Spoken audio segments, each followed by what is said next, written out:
পশ্চিমাদের ছত্রছায়া যেন ইসরায়েলের আগ্রাসন দিন দিন সীমাহীন হয়ে উঠছে। মাত্র ৭২ ঘন্টায় মোট ৬টি দেশে হামলা চালিয়েছে ইসরায়েল। সম্প্রতি কাতার ভিত্তিক সংবাদ মাধ্যম আল জাজিরার এক প্রতিবেদনে উঠে আসে ভয়াবহ এ তথ্য।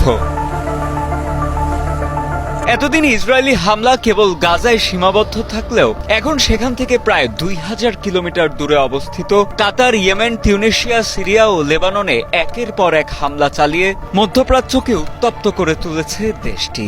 ইসরায়েলি এই হামলাগুলো কেবল সামরিক লক্ষ্যবস্তুকে কেন্দ্র করেই হচ্ছে না, বরং হামলার শিকার হচ্ছেন বেসামরিক নাগরিকরাও। ইসরায়েলের আগ্রাসনের মুখে নীরব দর্শকের ভূমিকা পালন করছে বিশ্বের অনেক শক্তিধর দেশও। গেল ৮ সেপ্টেম্বর গাজায় ইসরায়েলি হামলায় প্রাণ গেছে অন্তত ১৫০ জনের, আহত হয়েছেন শত শত বাসিন্দা।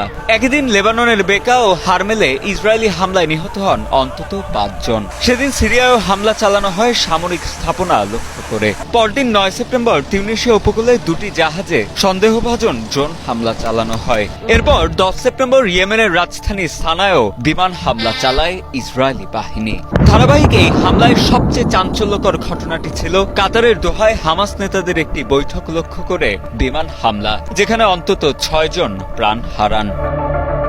দীর্ঘদিন ধরে ইসরায়েল ফিলিস্তিনিদের ওপর আগ্রাসন চালিয়ে আসছে। ২০২৩ সালের অক্টোবর থেকে গাজায় ইসরায়েলি হামলায় এখনো পর্যন্ত ৬৪,০০০-এরও বেশি মানুষ প্রাণ হারিয়েছেন, যার মধ্যে ৪০৪ জনই মারা গেছেন ক্ষুধার যন্ত্রণায়। ধ্বংসস্তূপের নিচে এখনো নিখোঁজ রয়েছেন আরো হাজারো মানুষ।